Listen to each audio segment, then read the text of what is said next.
Saúde os irmãos com a paz do Senhor. Quantos estão felizes aqui essa noite? Quantos estão com expectativas no Senhor? Eu tenho certeza que Deus irá continuar falando aos nossos corações. Se prepare que Deus tem algo poderoso para ministrar aos nossos corações, porque aonde Deus está, algo diferente acontece. Aonde a presença do Senhor está, algo diferente acontece. Então você que está com expectativa nele, se prepare, porque ele vai continuar falando. Porque desde a hora do louvor, desde a abertura deste culto, na ministração do louvor, o Espírito Santo já estava ministrando aos nossos corações. Deus já estava passeando aqui no nosso meio através do seu Espírito, nos levando a um ambiente de adoração, nos levando de um ambiente de glória, nos atraindo para esse lugar. Que lugar, pastor? Mais perto dele. Amém?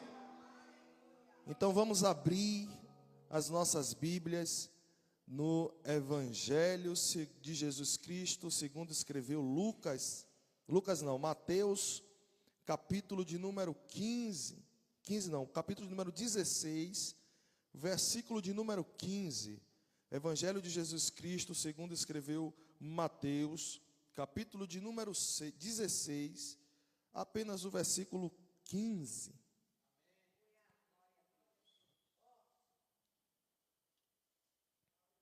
E diz assim: respondendo Simão Pedro, disse: Tu és o Filho do Deus? Pai, obrigado, Senhor, por este momento, estarmos aqui, Senhor, para ministrar a Tua palavra. Eu te peço, Deus, que o Senhor continue falando conosco. Meu Pai, eu não posso nada se do alto não vier. Que eu diminua e o Senhor cresça. Que o Teu Espírito agora, meu Pai, assuma o controle da minha vida. Coloque as Tuas palavras nos meus lábios, porque eu declaro a minha total dependência do Senhor.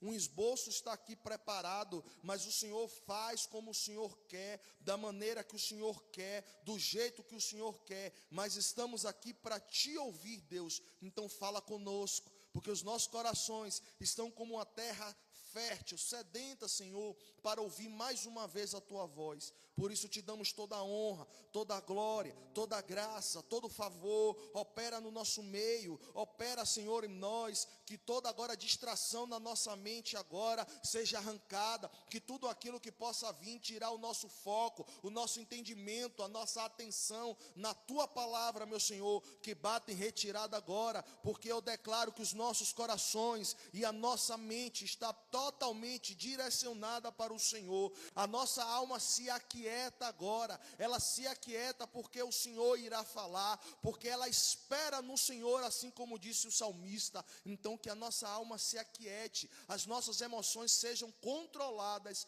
para ouvir outra vez a Tua voz, em nome de Jesus. Amém, queridos? Para quem não me conhece, sou pastor Ricardo, sou pastor auxiliar nesse ministério. Coopero ali na sede, sempre que posso, estou aqui também com vocês. E essa passagem a respeito do Evangelho escrito por Mateus, de Jesus Cristo, vai falar acerca de algo que eu considero tremendo, porque Jesus, ele vem antes disso, conversando com os seus discípulos, falando: prestem atenção, tomem cuidado, fiquem atentos com o fermento dos fariseus. Jesus, antes de chegar nesse ponto, ele está vindo de algo poderoso, de um ambiente glorioso, fazendo sinais e maravilhas, né, pregando poderosamente, porque o maior sinal e a maior maravilha que pode acontecer no nosso meio é a exposição da palavra de Deus. Então Jesus vem ali ensinando, Jesus vem pregando, e ele chama os seus discípulos e fala: cuidado, porque existem muitas falsas doutrinas por aí. Existem muitos homens que estão pegando a palavra, pegando o evangelho, pegando aquilo que é para gerar vida e fazendo segundo a sua própria vontade. Então fique atento com o que você vê, fique atento com o que você ouve, preste muita atenção. Não sou eu, pastor Ricardo, que estou falando, é Jesus que está dizendo para os seus discípulos: acautelai-vos, tomem cuidado, prestem atenção, porque nem todos que dizem que são de Cristo verdadeiramente são. Nem todos aqueles que estão com a palavra que diz ser de Cristo nos lábios, verdadeiramente estão com essa palavra. Só que o que me chama a atenção é que o contexto diz que Jesus, ele agora pega esses discípulos e sai de dentro do contexto dos judeus. Ele sai do ambiente onde era natural para ele. Jesus veio para Israel, veio para os judeus, só que a própria palavra vai nos dizer que eles rejeitaram esse Cristo. Só que nesse momento Jesus, ele sai daquele contexto de estar no meio do povo o qual ele veio e vai para um ambiente totalmente pagão. Jesus sai do meio dos judeus e vai agora para um ambiente onde só tem gentio. Porque Cesareia de Filipe é um local, uma região que é totalmente pagã.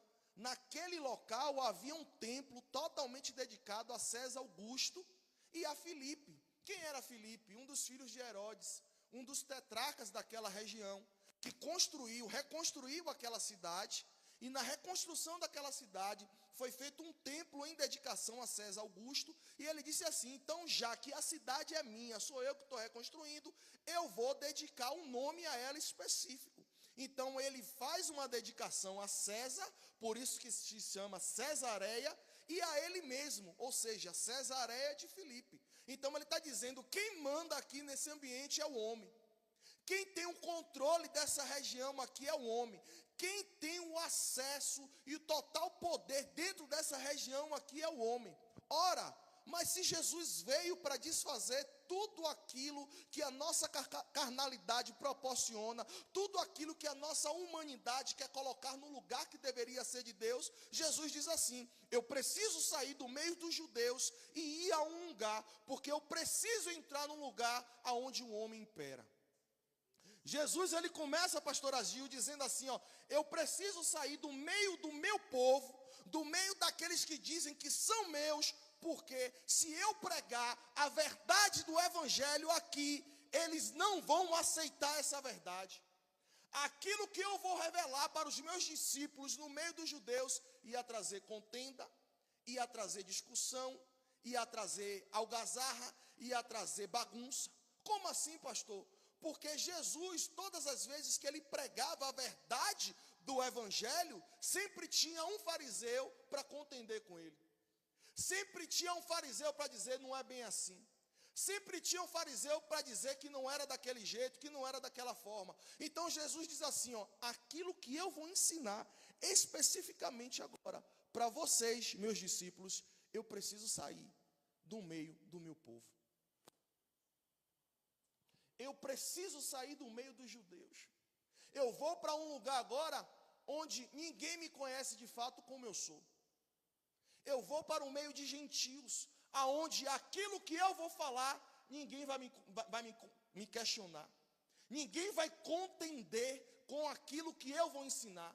Ninguém vai falar nada contra sobre aquilo que eu vou direcionar. Por quê? Porque eles não me conhecem. Então, quem não me conhece, quando eu falo da sã doutrina e da verdade da palavra, vai fazer o quê? Aguçar os seus ouvidos para ouvir e entender e verificar se aquilo de fato é verdade. E sabe que é assim nos nossos dias? Hoje, muitas das vezes, pastor Marlon, quando a gente vai conversar com alguém que já conhece o evangelho, já conhece, um pouco, tem uma caminhada na palavra, e você vai trazer um direcionamento, não, mas eu já sei sobre isso. Eu já entendo sobre esse assunto. Aí o pastor está ali, dando uma direção que é dada por Deus. Pastor Agil está ali orientando, dizendo vai por aqui, é assim. Não, mas eu já conheço, não é bem assim não. É ou não é assim?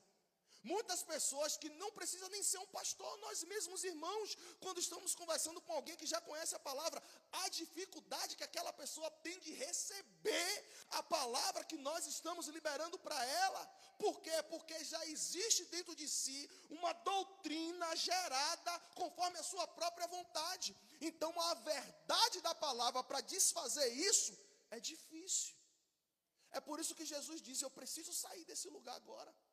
Porque vai ter momentos que Jesus ele vai se afastar do meio daqueles que acham que são alguma coisa, para mostrar aqueles que não são o que verdadeiramente é. Você está entendendo isso? O contexto dessa mensagem, quando diz, e Jesus foi para Cesareia de Filipe, ele diz, eu prefiro ir lá fora, falar de verdades absolutas do meu evangelho lá fora, do que ficar contendendo com quem acha que tem conhecimento aqui dentro. Você entende o peso dessa palavra? Você entende o peso disso de que Jesus está falando?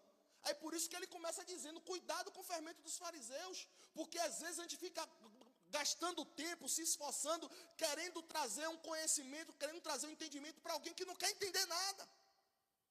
Querendo trazer uma verdade, a pastora fala, orienta, senta, ora, diz como tem que fazer, mas a pessoa volta e faz a mesma coisa. Por quê? Porque está se comportando como fariseu. Conhece a palavra, mas age conforme o seu próprio entendimento. Aí Jesus, ele começa a falar com seus discípulos. E o que é que Jesus faz? Quando ele sai desse ambiente do meio dos judeus e vai para um ambiente pagão, primeira coisa, eu vou confrontar aquilo onde um homem governa. Eu preciso entrar em Cesareia de Filipe, porque eu preciso trazer a luz para aquele ambiente. E muitas das vezes são áreas assim na nossa vida, áreas que nós temos o controle e não liberamos ainda para Jesus entrar. São áreas em nossas vidas que nós ainda não demos o acesso, né, para Jesus entrar e operar. E Jesus está dizendo, eu preciso entrar nessa área, porque nessa área quem está no controle ainda é você, nessa área quem está no comando ainda é você, nessa área foi você que construiu, você que deu nome a isso, e você que está no controle, mas eu preciso entrar para mostrar algumas verdades para você, que vai confrontar tudo isso e mudar a história. E lá na frente a gente vai entender. Então Jesus vai para lá. Aí o que é que Jesus faz? Pega os seus discípulos e diz assim, ó, o que é que eles estão falando ao meu respeito? Repare que Jesus sai de um ambiente que é natural e vai para um ambiente que não é natural para ele. E ele diz assim, vocês que estão passando no meio dessas pessoas aí fora, em outras palavras, vocês que conhecem a palavra, que andam no meio de pessoas que não conhecem a palavra, no seu ambiente de trabalho, na sua faculdade, na sua vizinhança, no seu condomínio, na sua rua, no seu trabalho, seja lá onde for, o que é que as pessoas estão falando ao meu respeito? Olha a pergunta de Jesus para os seus discípulos. Jesus está dizendo, você que me conhece, entre aspas, vocês que me conhecem, o que é que vocês estão ouvindo falar sobre mim? Será que as pessoas que estão vendo você passar, que você diz que me conhece, falam alguma coisa a respeito de mim? Será que essas pessoas que estão à volta de você têm curiosidade para saber alguma coisa ao meu respeito, para que você possa me dizer o que eles estão falando? Olha o que Jesus está falando com seus discípulos, o que é que eles estão falando por onde você passa. O que é que eles estão falando diante da fé que você professa? O que é que as pessoas que são ímpias, que estão aí fora perdidas, quando você chega no ambiente, será que elas falam ao meu respeito ou continuam falando de outras coisas? Jesus está trazendo um despertamento para os seus discípulos, mas também está dizendo para ele, é preciso também vocês se importarem. Preste atenção, se importarem com o que os outros falam ao seu respeito. E por muitas das vezes eu fui assim, eu gosto de falar de mim. Eu dizia assim, que nada, deixa quem quiser falar. Deus me conhece, Deus sabe o meu coração, que fale o que quiser, deixe dizer o que quiser. Mas o que Jesus está dizendo aqui? Jesus está dizendo, eu me importo. Jesus está dizendo, eu me importo com o que falam ao meu respeito. Jesus está dizendo, eu me importo se me veem como um cristão verdadeiro ou como um cristão meia boca. Jesus está dizendo, eu me importo se quando olham para você, veem o meu caráter, o meu brilho, o meu nome sendo respeitado, sendo reluzido não, sendo transparente, fluindo através de você. Ou se estão vendo, olhando para você e fazendo uma comparação com o meu evangelho, dizendo assim, eu não quero ser crente como ele não. Jesus que está falando, não é o pastor Ricardo, é a palavra. Essa pergunta é nesse contexto. Jesus está dizendo assim, ó, eu me importo. Eu me importo com a sua reputação no seu trabalho. Eu me importo com a sua reputação na hora que você senta na mesa de almoço com seus colegas. Eu me importo com a sua reputação quando você senta no meio da sua família. Eu me importo com a sua reputação quando você está dentro de um carro, quando você está no ônibus, quando você vai numa festa, num aniversário. Eu me importo. E ainda mais ele diz, além de me importar, eu quero que você relate para mim o que é que está acontecendo. Jesus não está fazendo uma pergunta para outras pessoas, ele está perguntando para quem está junto. Ele não está fazendo pergunta para gentil. Repare, pastor Agil, que ele não faz essa pergunta para os gentios. Ele faz para os discípulos. Então ele faz para quem conhece ele. Ele faz para quem tem já um nível de relacionamento com ele. Ele faz para quem já tem um tempo de caminhada com ele. Porque ele não vai perguntar nada para quem está tomando leitinho ainda. Ele não vai perguntar nada para quem é nécio ainda. Ele vai perguntar para quem já tem uma maturidade e tempo de caminhada com ele. E aí o que é que nós vamos responder para Jesus? Porque, repare, não é a pastora Gil que está perguntando, é Jesus. Jesus está dizendo aqui nessa noite, eu quero ouvir de você. O que é que estão dizendo ao meu respeito através da sua vida? Porque naquele dia específico, não era através da vida dos discípulos. Era sobre Jesus, porque ele estava presente fisicamente naquele ambiente. Mas hoje é sobre o Jesus que habita em nós, através do Espírito Santo. Então, aonde nós colocamos a planta dos pés, o qual é o relatório que é gerado. Sabe por que eu digo isso para você? Porque o nosso comportamento diante de qualquer pessoa, em qualquer ambiente, vai atrair ou vai repulsar pessoas. Então, se o meu comportamento é de acordo com o que a palavra diz, com o que a Bíblia diz, com o que Jesus determina, eu certamente vou atrair pessoas para esse mesmo lugar que eu estou. Mas se o meu comportamento não é de acordo com a fé que eu professo, eu certamente vou afastar pessoas de estar no lugar que Deus queria que eu estivesse. Vocês entendem isso? Você entende o peso dessa conversa de Jesus? Parece que é uma conversa simples, mas é uma conversa de Jesus tão direta e tão profunda. E eu posso trazer para vocês aqui, que André, que Felipe e que Natanael já tinham uma revelação, já tinham confessado quem Jesus era. Se você for estudar os capítulos anteriores, você vai ver que cada um deles já havia dito algo acerca de Jesus. Só que eles falaram isso sem ver nenhum sinal. Eles falaram isso sem ver nenhum sinal. João Batista fala sem ver nenhum sinal. Natanael fala sem ver nenhum sinal. Filipe fala sem ver nenhum sinal. Todos eles vão falar reconhecendo, eu sei que tu és o Cristo. Eu sei quem tu és. Todos eles dão um relatório, sem precisar ver milagre, sem precisar ver cura. Por isso que quando eu comecei dizendo para vocês aqui, eu disse que o maior sinal é a exposição da palavra. Porque é na exposição da palavra que o Espírito Santo trabalha, que convence o homem. Porque é uma palavra que é penetrante mais do que uma espada de 2 gumes, que ela separa juntas e medulas, ela vai no profundo. Então a exposição da palavra é a chave. Só que a resposta que os discípulos vão trazer para Jesus é, Jesus está perguntando quem eu? E os discípulos respondem quem ele? Não, o que ele faz. Sabe por quê? Vamos lá comigo. Peguem a Bíblia de vocês. No versículo 14. E eles responderam. A primeira resposta foi, uns dizem que Jesus era quem? O profeta que levava a palavra. A primeira resposta é, ele é João Batista. Alguém que estava levando a palavra. A segunda resposta, disseram que ele era quem? Elias, o profeta dos sinais. Ou seja, primeiro, alguns vão dizer que ele parece com João Batista, porque o que João Batista faz é o quê? Levar a palavra. Era a exposição, a aplicação da palavra. Então, é pelo que João Batista faz, eles olham para Jesus e tem essa semelhança. Depois, eles assemelham com quem? Com Elias, por causa dos sinais, os milagres que Jesus já vem operando. Terceiro, que Jesus parece com quem? Por causa do quê? Das previsões.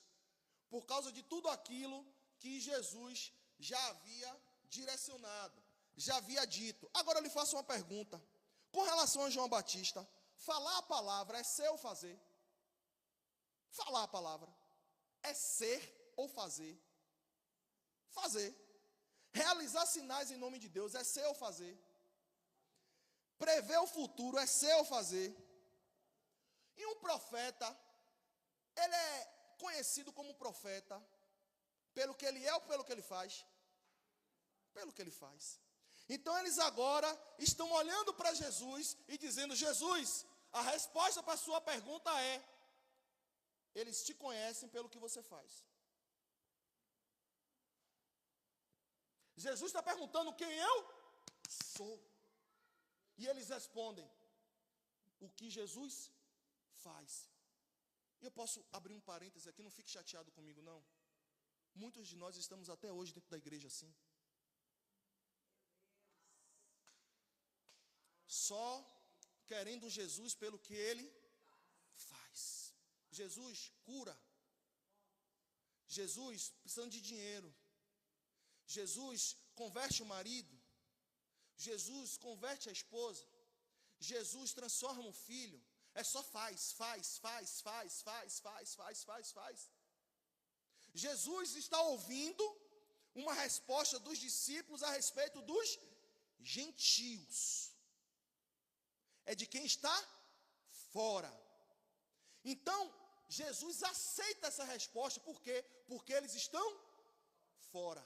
Então, quem está fora, Jesus permite. Eu deixo que eles me conheçam só pelo que eu faço. Eu aceito, porque eles estão lá fora. E os sinais não são para nós que estamos dentro. É para quem está? Para fazer o quê? Para atrair. Então Jesus aceita a resposta dos discípulos, porque é os gentios que estão dizendo isso. Só que agora Jesus diz: eu vou subir um nível. Porque ele diz: agora eu não quero saber mais de quem está fora. Agora eu quero saber de quem está dentro.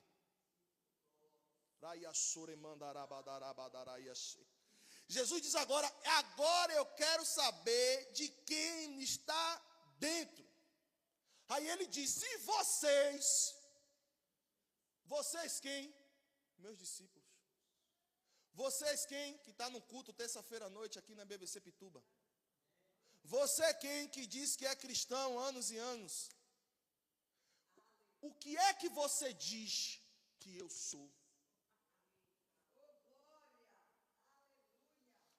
Olhe como Jesus é estrategista e Jesus não tem meia conversa. Ele diz: eu quero saber agora de você. Repare, todas as vezes que nós conhecemos uma pessoa, estamos num banco, estamos no mercado, estamos em algum lugar onde alguém chega e se aproxima de nós e começa a querer puxar uma conversa, qual é a pergunta que a pessoa faz? Qual é o seu nome, né? Depois que pergunta qual é o seu nome, pergunta o quê? Mora onde? Depois pergunta o quê? O que é que você faz da vida? Não é isso?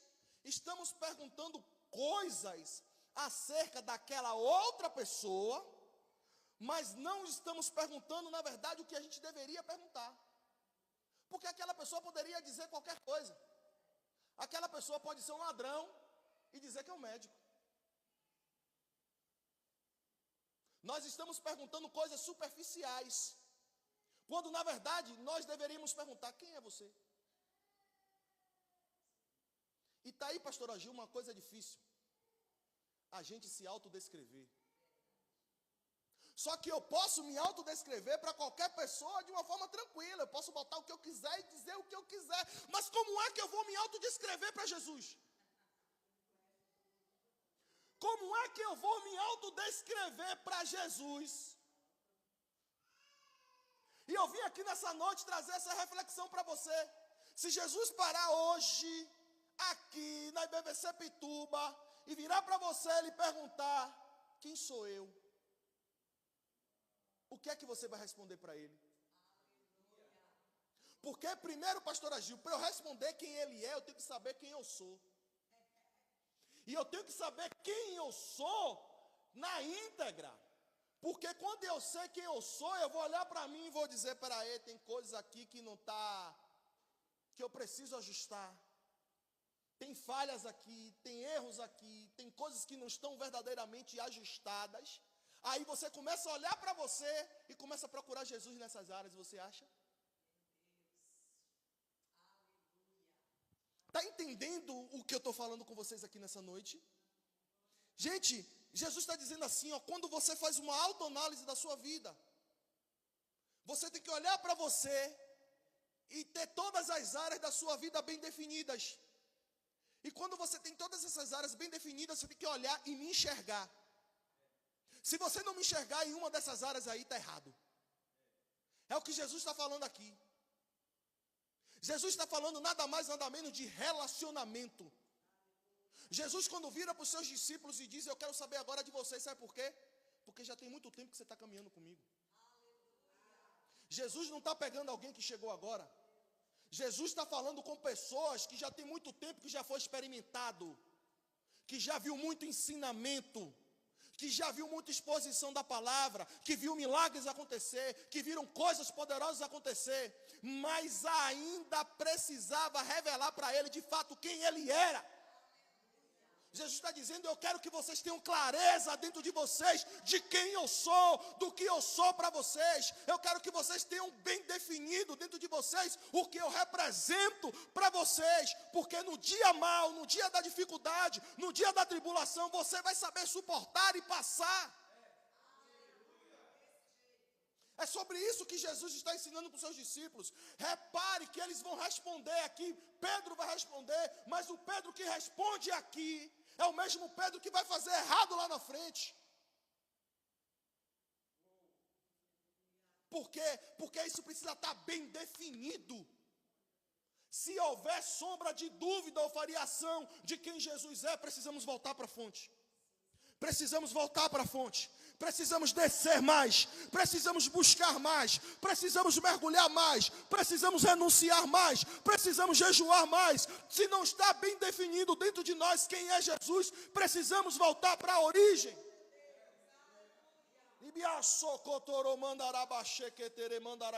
Quando Adão e Eva pecam no jardim, Jesus, quando ele ressuscita, ele está do lado de fora do túmulo, e a visão que Maria tem é de um jardineiro. Ele está dizendo, eu estou voltando com você, mulher, para o lugar de origem.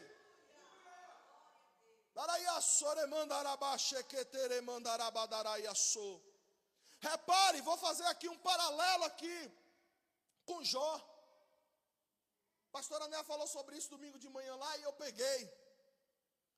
Repare, o que é que Deus diz a respeito de Jó? Capítulo 1, íntegro, reto, justo, se desvia do mal. Só elogios para Jó, né? Só que entra um parafuso na nossa mente. Quando a gente vê Deus falar sobre isso de Jó, e permite que o diabo faça o que fez na vida de Jó. Se Deus permitiu que o diabo fizesse isso na vida de Jó, porque tinha alguma coisa na vida de Jó que estava errado. Tinha alguma coisa na vida de Jó que Deus ainda não era o Senhor dele. E Jó mesmo confessa. Sabe por que ele mesmo confessa? O Jó que sacrificava, o Jó que ofertava, o Jó que ia para todos os cultos, o Jó que dizimava, o Jó que ajudava aqui na igreja, o Jó que ajudava a limpar, o Jó que ajudava a arrumar, o Jó que era exemplo, o Jó que era um exemplo na aplicação da palavra. Ele não fazia tudo isso por causa de Deus, não. Ele fazia por medo. Sabe por quê? Porque ele mesmo abriu a boca e diz assim, ó, o mal que eu tanto temia me sobreveio. Em outras palavras, aconteceu tudo isso na vida de Jó, porque o relacionamento dele em cumprir toda a lei, tudo aquilo que estava descrito, era por medo, não era por causa de Deus. E aí eu aperto mais esse parêntese. Muitos de nós estamos aqui assim, com medo da crise, com medo de doenças, com medo de perder um casamento, de perder um filho, de perder um patrimônio.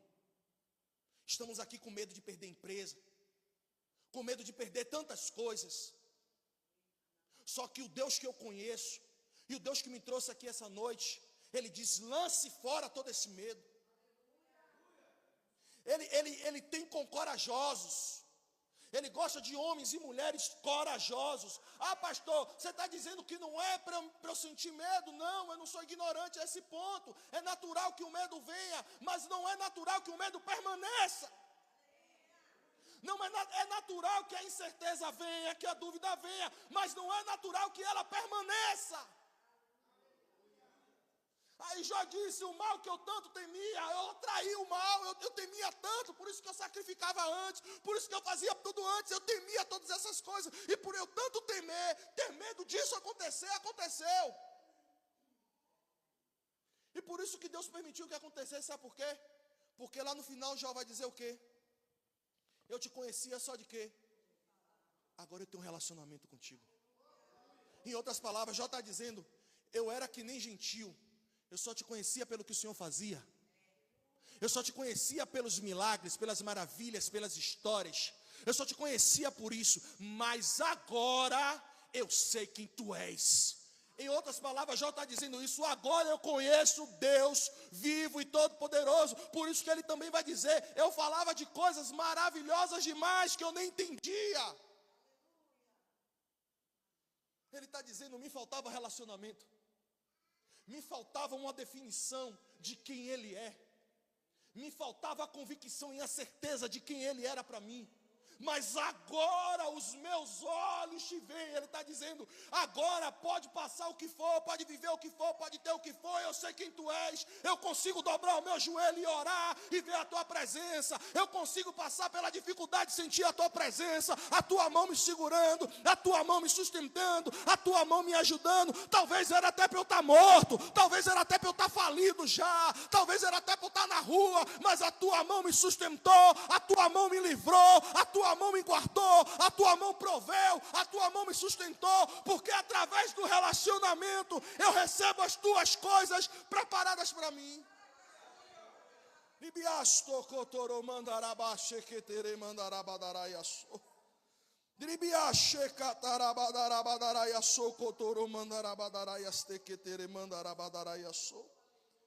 Sabe, queridos, quando eu disse a vocês que João Batista já havia confessado, em João 1, 35 e 36, João Batista disse assim, ó: Ele é o Cordeiro de Deus. André, em João 1, 40, 41, ele disse: achamos o Messias. Filipe, em João 1, 47, disse: o Messias de quem Moisés escreveu.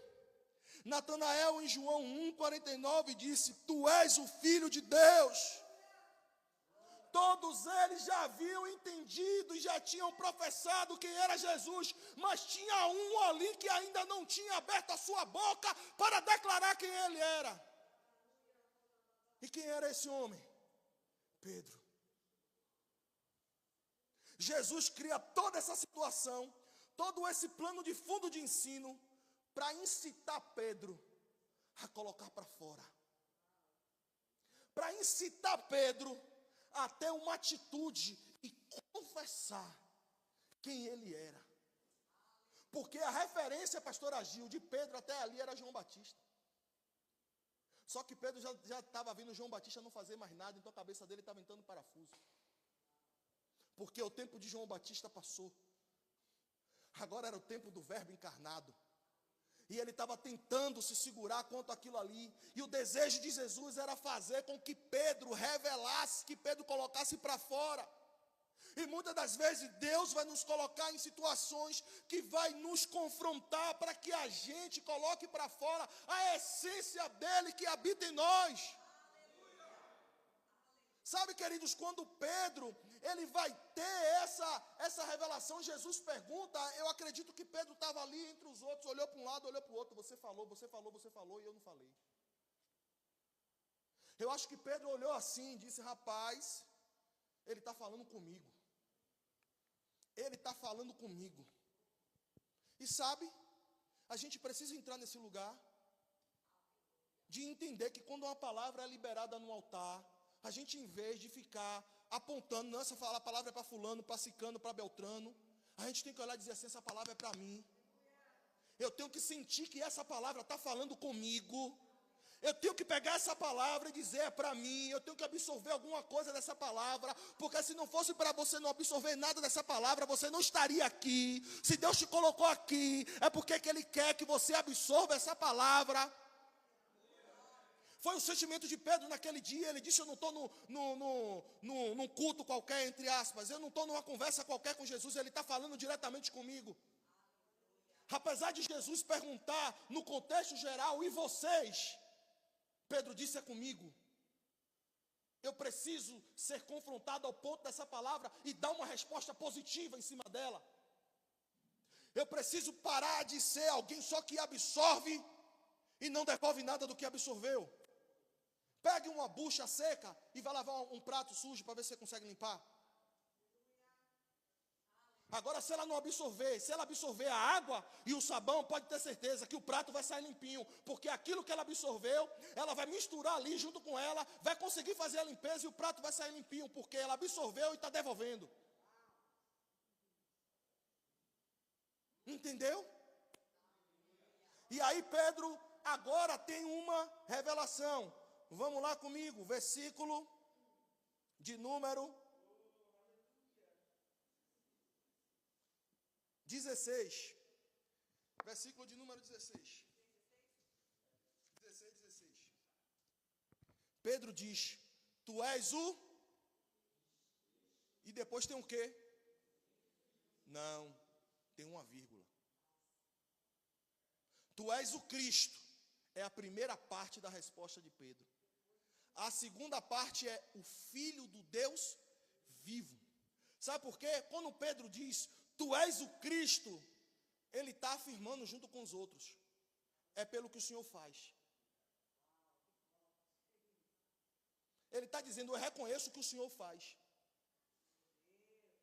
Ele está dizendo, eu reconheço que o Senhor opera milagre. Eu reconheço que o Senhor opera maravilha, porque o maior milagre o Senhor está fazendo em mim. Porque eu era um brutamonte, ignorante, era um pescador, vivia uma vida conforme a minha vontade, do meu jeito. E de repente você chegou lá e falou comigo, eu vou te fazer pescador de homem. E eu entendi que aquilo que você falou foi algo que chamou tanto a minha atenção e penetrou em mim diretamente. Eu disse, eu vou. Mesmo sem ver você fazer sinais e maravilhas, eu disse, eu vou. Mesmo sem eu ver operação de coisas maravilhosas, eu vou. Da onde o Senhor me tirou? Me tirou da prostituição, me tirou do adultério, me tirou do engano, me tirou da mentira, me tirou do roubo, me tirou da vergonha, me tirou da humilhação. E hoje está me tornando uma pessoa melhor. Então eu reconheço que o Senhor faz. Eu concordo com os gentios. O Senhor faz. E aí vem a vírgula. E a vírgula agora é para quebrar tudo. Porque ele disse, sabe aquela música? Eu não adoro pelo que ele faz, eu adoro pelo que ele é. Isso deveria ser uma verdade para nós. Porque Pedro diz assim, ó, tu és o Cristo, Filho do Deus vivo. Quando ele diz que é o Filho do Deus vivo, ele está falando acerca de quem ele é. Pedro diz, eu entendi que o Senhor faz, mas o Senhor faz porque o Senhor é. Essa é a resposta de Pedro. Eu entendi que o Senhor faz. Tem muitos aí que faz por fazer, que faz por aplausos e por holofotes, por status, mas o Senhor faz porque o Senhor é. E quando ele diz isso, ele remete a João 3,16, porque ele está dizendo que Deus chamou o mundo de tal maneira que deu o seu Filho único. Então venha comigo, Na primeira etapa, o Cristo significa a palavra ungido, ou seja, pessoa escolhida, separada por Deus e revestida de poder para a realização de uma missão específica divina nessa terra. Quando nós dissemos que nós somos um em Cristo, nós estamos dizendo que a mesma unção que há em Cristo há em nós. E se a mesma unção que há em Cristo habita em nós, você foi convocado, foi chamado para fazer uma missão divina específica nessa terra. Porque, queridos, a palavra diz o quê? Jesus diz: ninguém conhece ao Pai senão a mim. Ninguém conhece o Pai a não ser o Filho. E quem conhece ao Filho, conhece ao Pai. Ele está dizendo: quando você está em mim, o mesmo poder que o Pai tem e que eu tenho, você tem. Não, você não está entendendo. A mesma sabedoria que o Pai tem e eu tenho, você tem. A mesma força que o Pai tem e eu tenho, você tem. O mesmo vigor que o Pai tem e eu tenho, você tem. A mesma alegria é para você. A mesma unção é para você. A mesma graça é para você. A mesma autoridade é para você. O mesmo poder é para você. Por isso que ele vai dizer que vós farão coisas ainda maiores do que as minhas. Ele está falando na mesma unção que eu tenho. Se você andar nessa unção, você vai fazer coisas grandiosas. Você vai fazer coisas poderosas. Você vai fazer coisas gloriosas. O mesmo Pedro, porque eu pulei logo, porque a gente sabe que Jesus vai dizer, só que Jesus é, quando Pedro diz aqui, Jesus diz, não foi carne nem sangue, mas foi o Pai que te revelou. Ou seja, revelações não naturais, revelações não carnais, temos que nos alinhar para receber revelações pelo Espírito. Revelações pelo Espírito, revelações vindas direto para o céu. E só tem revelação direta vindo do céu pelo Espírito. Quem é confrontado pela palavra diz: está falando comigo, eu me arrependo e correspondo de acordo a essa palavra. Então automaticamente essa palavra vai trazer o retorno da revelação dos céus a seu respeito. O mesmo Pedro viveu o que ninguém viveu no mundo até o dia de hoje. Quem lembra das Olimpíadas? Aquela foto de Gabriel Medina, surfista. Linda aquela foto, né? Foi linda. Ele pegou o impulso da onda, subiu, o fotógrafo tirou na hora certa. Mas ele não conseguiu andar sobre as águas, como Pedro andou. Ele precisou de uma prancha, pegar uma onda, treinar, horas e horas de dedicação e treino. Pedro não, Pedro só disse assim, se tu és o Cristo, me chame que eu vou. Se tu és o Cristo, o que eu conheço basta só uma palavra. E Jesus disse o que para ele? Vem. E Pedro fez o que? Já fui. Não tem muita conversa não. Jesus diz, Pedro, cuidado. Não, Jesus só disse, venha. Ou seja, Jesus está liberando uma palavra de autoridade sobre as nossas vidas. E em cima daquela palavra, Pedro fez o que ninguém fez e tem capacidade de fazer até o dia de hoje. Andou por sobre as águas. Mas Pedro caiu, mas foi ele que andou. Pedro afundou, mas foi ele que andou. Pedro teve a coragem de fazer o que ninguém teve para fazer. Pedro teve coragem de fazer o que ninguém teve ousadia para fazer. Todo mundo pode falar, mas Pedro afundou e Jesus teve que ir lá resgatar. Mas ele é o único que pode dizer, eu andei sobre as águas como ele andou. Eu andei sobre as águas como ele andou. Eu pisei por cima das águas como ele pisou. O que é que eu estou lhe dizendo nessa noite? Debaixo de uma palavra vinda dos céus, debaixo de uma direção vinda dos céus, Deus está nos convidando para andar no sobrenatural. Deus está nos convidando para andar por cima de coisas inimagináveis. Talvez você está dizendo, é grande demais esse sonho, é grande demais esse projeto. E Deus está dizendo, eu já liberei a palavra, ande sobre ela, corresponda à sua essência. Corresponda a essa palavra.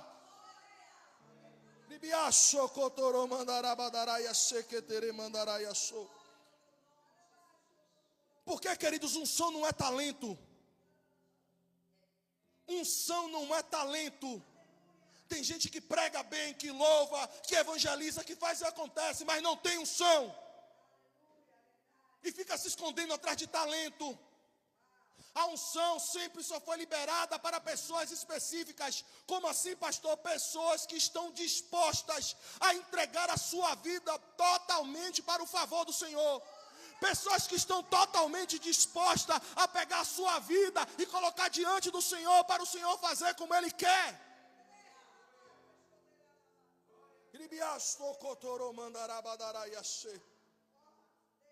Por isso que eu disse para vocês que remeteu a João 3,16. Porque o Filho de Deus que Pedro usa é igual à palavra unigênito, princípio, origem, fonte, essência, natureza.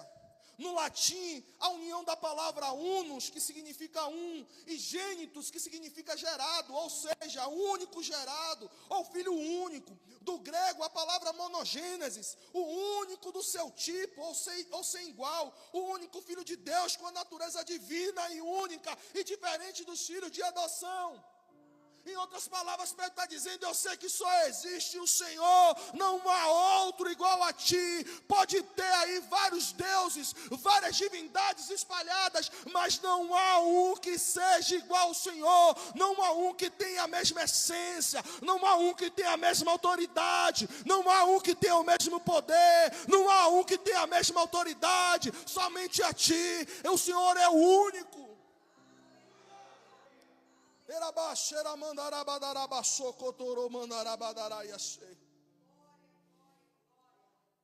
Sabe por que Pedro usou, queridos, agora o pedaço final, vivo?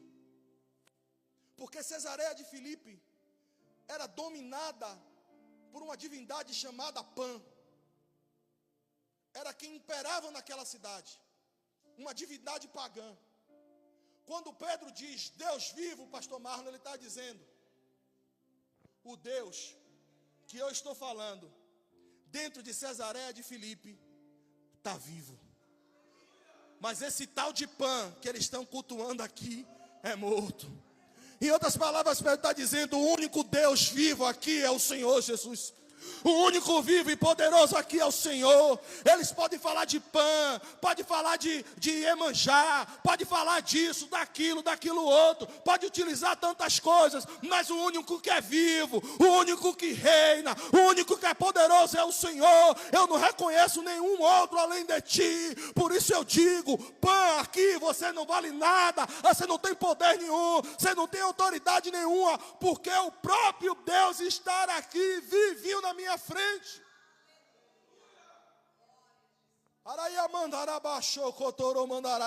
A resposta de Pedro atinge o centro de Cesareia de Filipe e quebra agora a ação de potestades e principados que agiam naquele lugar. Porque quando alguém chega num lugar onde há prisão, onde há morte, onde há luto, onde há domínio satânico, e levanta a bandeira do Evangelho e declara que Jesus Cristo é o único Senhor e Salvador, há luz naquele ambiente. E quando a luz chega, ela chega desfazendo as obras do adversário, ela chega desfazendo o intuito do inferno. Está vendo porque algumas coisas na sua vida não está dando certo? É porque você ainda não chamou a luz à existência nesse lugar. É porque você ainda não deu a honra a Jesus ainda nesse lugar.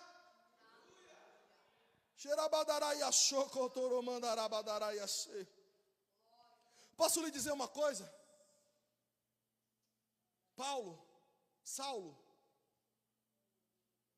conhecedor exímio da palavra, aprendeu aos pés de Gamaliel, um dos maiores mestres e dominadores do conhecimento da palavra daquele tempo. E o que é que ele fazia? Matava cristãos, matava judeus em nome da palavra. Matava pessoas. Estou matando por causa de Deus. Estou matando por causa de Deus. Aí num dia ele vai buscar umas cartas, umas autorizações para ir em outras regiões, perseguir outros cristãos que estavam lá. Aí no meio do caminho, quem é que aparece? É Deus que aparece no meio do caminho. Quando Deus aparece no meio do caminho, Paulo cai do cavalo. Paulo fica atordoado, perdido. A sua visão agora lhe foi tirada. Mas sabe, queridos, o que me chama a atenção é a pergunta que Saulo fez, quando Deus fala com ele assim, ó: Saulo, Saulo, por que me persegues? Qual foi a resposta de Saulo? Quem é o Senhor? Você não está entendendo o que eu estou dizendo para você, que Paulo disse: eu te conhecia até te encontrar em Damasco. Eu achava que te conhecia até te encontrar em Damasco.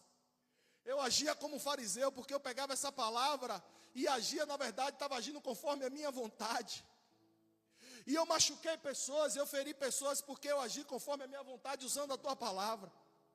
Então eu achava que eu te conhecia, eu achava que eu sabia quem tu eras. Mas agora, quem é o Senhor? Foi Saulo que falou isso. Sabe o que ele estava dizendo? Eu preciso me relacionar com você. Eu preciso te conhecer. Eu preciso saber quem tu és. E repare, queridos, que Paulo passou 3 dias jejuando, sem comer e sem beber. E repare que no mesmo momento que ele teve um encontro com Deus e que ele perguntou quem Deus era, ele pergunta quem Deus é, e seu nome é Saulo. Quando Deus traz a revelação de quem ele é para Saulo, o nome de Saulo muda para Paulo. A história de vida de Saulo muda, agora ele é Paulo, ele não é mais um matador. Ele agora que vai padecer pelo Evangelho. Ele agora que vai ter a sua vida açoitada, exposta por amor do Evangelho, porque ele recebeu a revelação de quem Deus era, e automaticamente Deus revelou quem ele era. Automaticamente ele recebeu a revelação dos céus, do propósito de vida dele, daquilo que Deus tinha estabelecido. Quando Pedro diz: tu és o Cristo, o Filho do Deus vivo, aí Deus diz, Jesus diz: não é carne nem sangue que te revelou, mas o Pai. Mas porque agora você recebeu essa revelação dos céus, eu agora vou revelar quem tu és, eu vou revelar agora quem é o propósito da tua vida. Pedro, talvez você pode ainda cochilar, você pode ainda vacilar, você pode ainda errar, Pedro, mas vai chegar um dia que você vai ser firme, vai chegar um dia que você vai ser constante. E por isso, Pedro, eu revelo para você que tu és o fragmento que vai estar sobre mim, que sou a rocha, e sobre esse fragmento e essa rocha eu vou edificar a minha igreja. Jesus está dizendo para Pedro: eu estou fazendo algo que você nem imagina que eu sou capaz de fazer por você. Pedro recebeu algo da parte de Deus que nos atinge hoje. Não foi para o tempo de Pedro nessa excelência, chegou hoje. Ele viveu a partir de Atos 2. A igreja começou ali, de uma revelação que ele recebe aqui em Mateus 16, Deus dizendo: você vai ser o precursor da minha igreja, eu vou iniciar a minha igreja a partir de você. Pedro não fazia ideia do que era igreja, mas naquele dia em Atos 2, recebeu virtude, desceu dos céus o Espírito, todos foram cheios do Espírito Santo dentro daquela casa, todos receberam línguas de fogo, foram cheios e plenos do Espírito, e uma multidão estava lá fora, tão endemoniado. O que é que está acontecendo? Aí Pedro diz: eu entendi porque eu recebi revelação direto de Deus, e se eu agora sou guiado pelo Espírito, tenho uma revelação comigo, eu preciso ir lá fora, porque a mesma verdade que habitou no meu interior tem que habitar no coração dos meus irmãos. Aí Pedro sai e começa a pregar, Pedro sai e começa a falar do Evangelho, Pedro sai e começa a falar de Jesus, Pedro sai e começa a falar das suas experiências, e milhares de pessoas ali agora são convertidas, milhares de pessoas ali agora são tocadas e se entregam para Jesus, através do momento que ele soube responder quem era Jesus. A revelação que Pedro teve durou gerações e nos alcançou hoje. E é por isso que nós estamos aqui. Só que Jesus disse: não vai parar só por aí, não.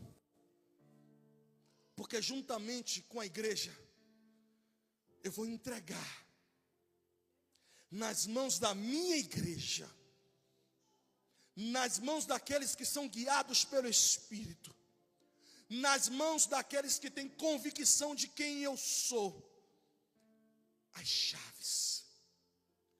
chaves que vão acabar com todo o império do mal, as chaves que vai arrancar todo aquele que está aprisionado. Eu vou entregar na mão da minha igreja as chaves que vai curar o leproso, que vai curar o aidético, que vai curar o canceroso, que vai curar o diabético, que vai curar o que está enfermo, que vai curar o que está em depressão, que vai curar o que está angustiado, que vai tirar a síndrome do pânico, que vai tirar a ansiedade. Eu vou entregar nas mãos da minha igreja a chave que vai abrir as portas para a prosperidade. Eu vou entregar na mão da minha igreja a chave de negócios inimagináveis. Eu vou entregar na mão da minha igreja posses poderosas, posses grandiosas que ela jamais imaginou ter. Então não há nada que possa prender, reter, segurar, porque a igreja tem a chave.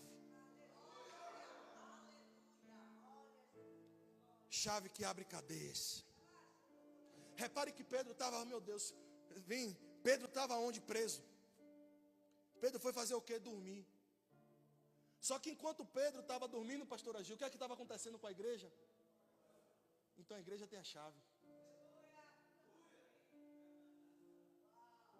Enquanto Pedro estava preso, falaram, vou prender Pedro para acabar com esse negócio de igreja.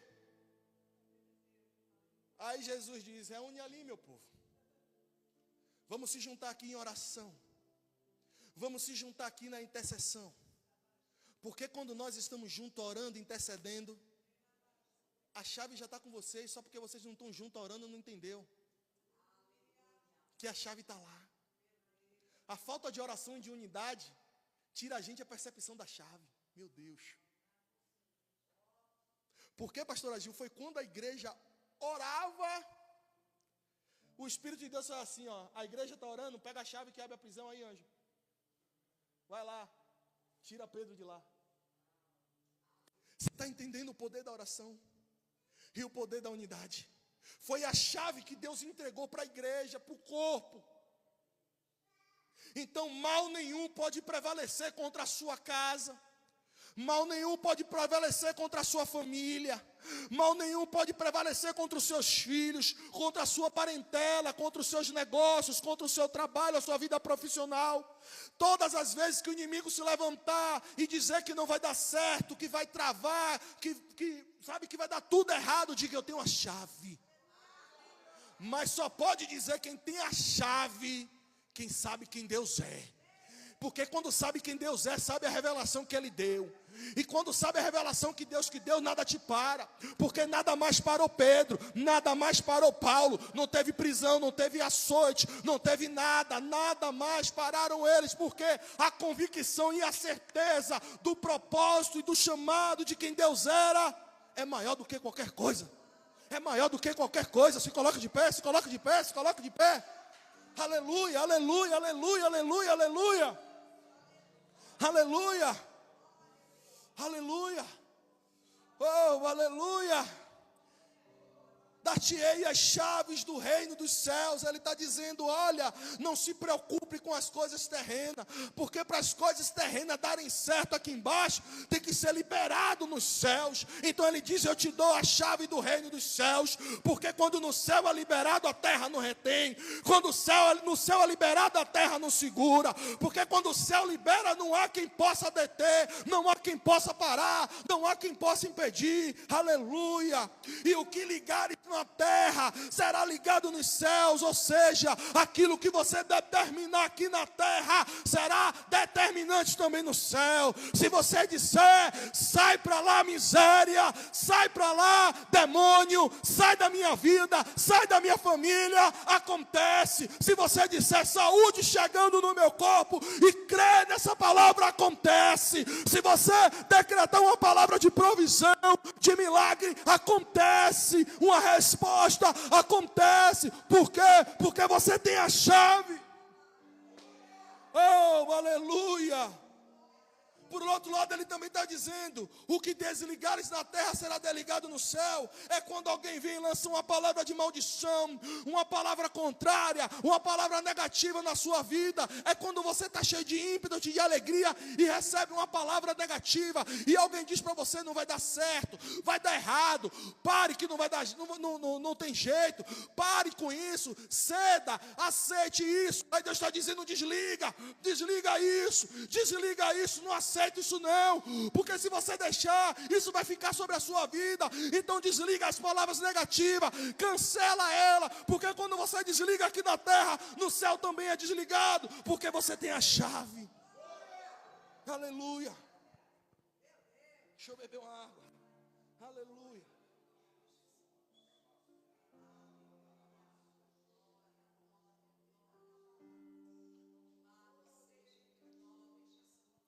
Eu vou pedir a Cris para entoar um louvor agora.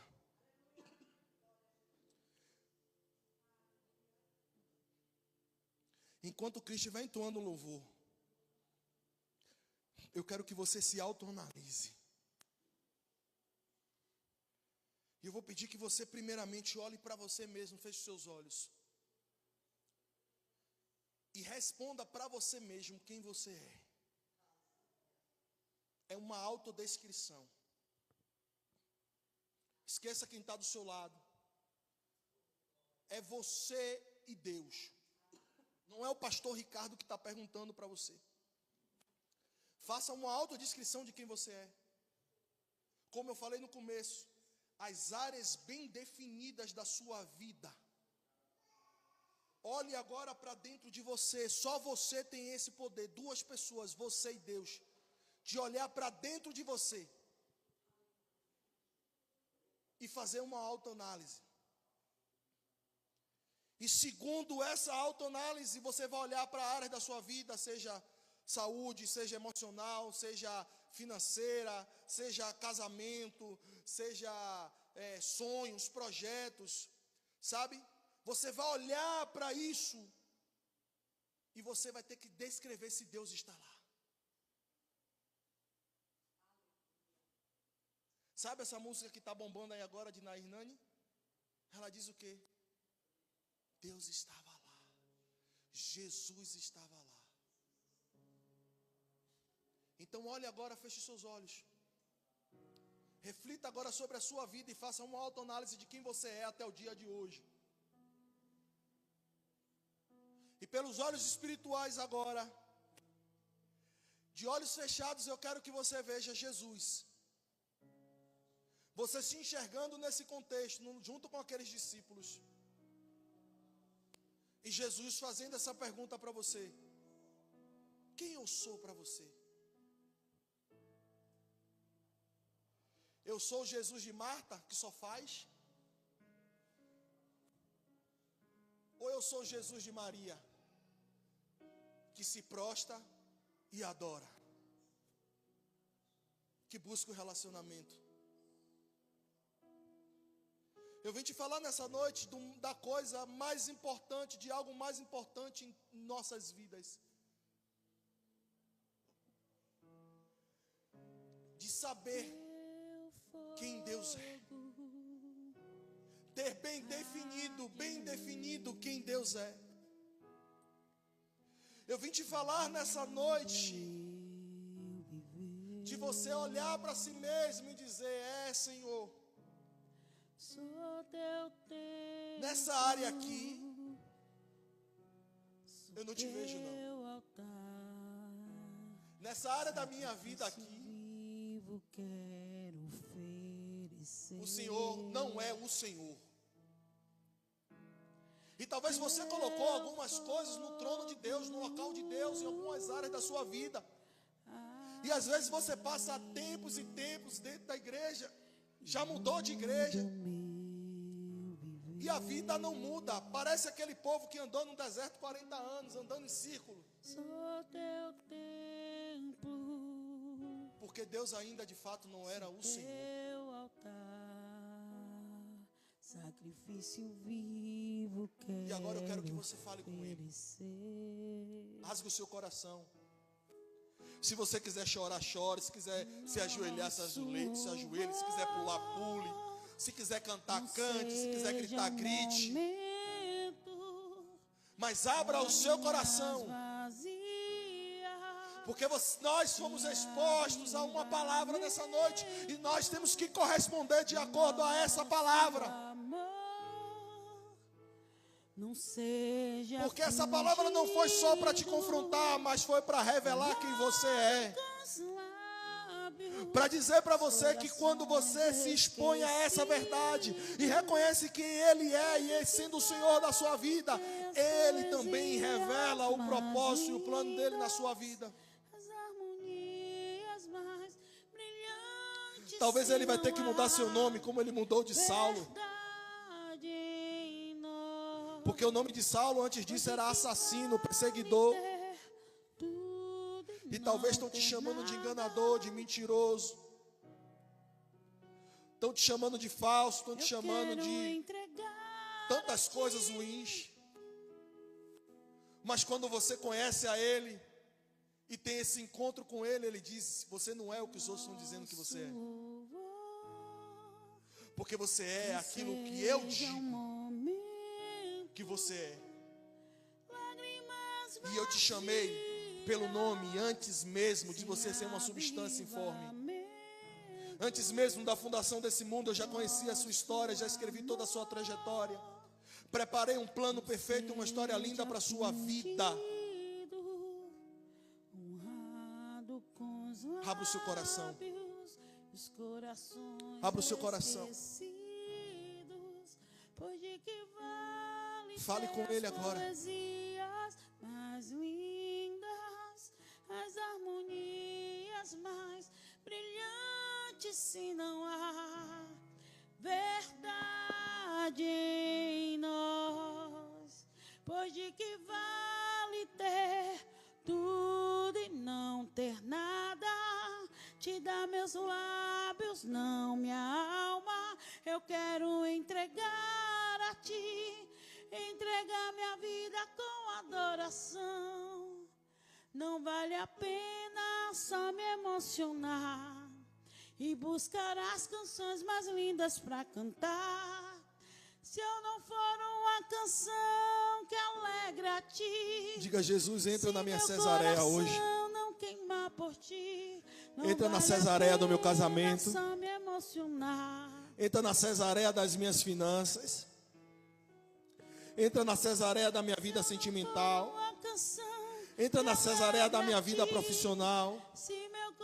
Entra na Cesareia dos meus negócios. Entra na Cesareia da minha família. Entra na Cesareia dos meus sentimentos. Entra na Cesareia das minhas emoções, Jesus. Entra, Jesus.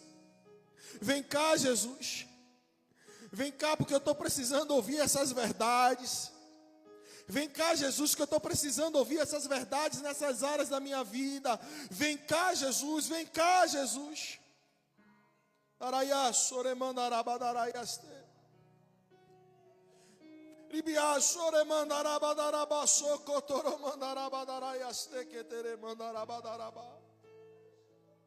Meu Pai, meu amigo, eu fui fiel àquilo que inspirou o meu espírito. Os meus lábios, Senhor, não renderam nada daquilo que o Senhor colocaste neles. E a Tua palavra, meu Deus, foi pregoada, Pai. Espírito Santo, meu amado, é o Senhor que tem o poder, Pai, de convencer o homem. Por isso eu te peço, meu amigo, assim como o Senhor está me visitando, Pai, nesta hora, visita os meus irmãos. Visita os meus irmãos, Senhor, porque eu não posso querer, meu Deus, um Deus só para mim. Eu não posso querer milagre só para mim. Eu não posso querer cura só para mim. Eu não posso querer transformação só para mim, porque eu também sou digno e mereço e preciso tanto quanto eles. Mas, Pai, eu te peço, Senhor, visita os meus irmãos nessa hora. Porque o Senhor, Pai, é aquele que esquadrinha os nossos corações. O Senhor é aquele que esquadrinha, Pai, o nosso pensar. Antes mesmo, Senhor, que a palavra chegue aos nossos lábios, o Senhor já conhece o intuito, as intenções do coração. Então, Pai, se há verdade em nós nessa noite, se há verdade, Senhor, na nossa autoanálise nessa noite, se há verdade nas orações que estamos fazendo nessa noite, Deus, eu te peço, nos visita de uma forma poderosa, Senhor, visita-nos, Deus.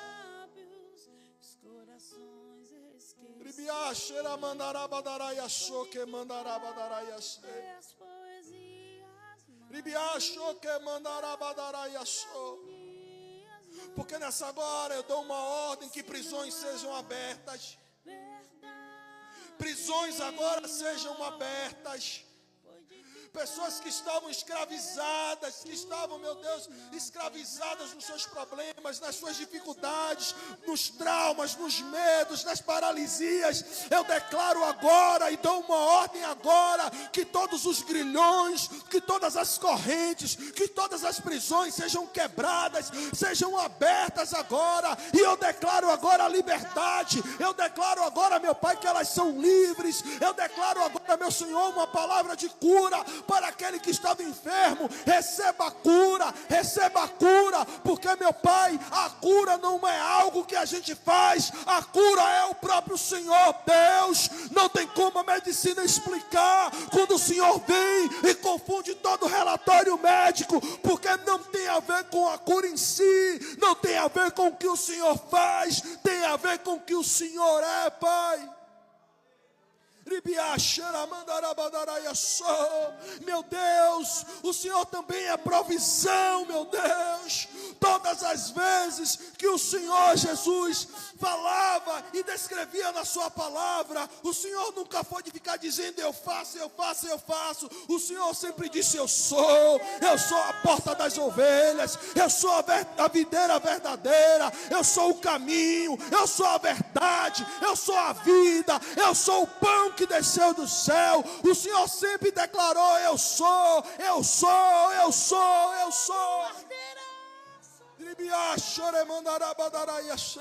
Quando Moisés tinha medo, tinha dúvida, meu Deus, o Senhor respondeu para ele: Moisés, diga para os anciões, digam para os sábios, digam para todo o povo que o eu sou te mandou. O Senhor não falou não, eu sou aquele que vai mandar o maná, eu sou aquele que vai fazer coisa, não. Ele não disse, olha, eu vou fazer umas coisas no meio desse povo. O Senhor não, o Senhor disse, diga ao povo que eu sou.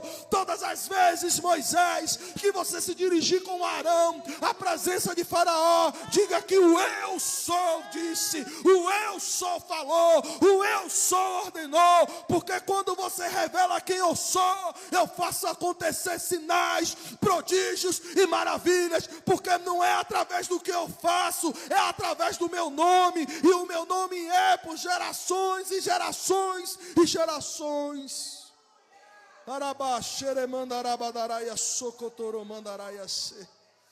E eu te louvo, Pai. Eu te louvo na certeza, Senhor, que histórias foram mudadas nessa noite. Eu te louvo na certeza que vidas foram mudadas nessa noite, que tudo foi transformado nessa noite, e que haverão, meu Deus, testemunhos, que haverão, meu Deus, sinais e maravilhas, porque agora o Senhor é nas nossas vidas, em nome de Jesus. Aplauda o Senhor, queridos.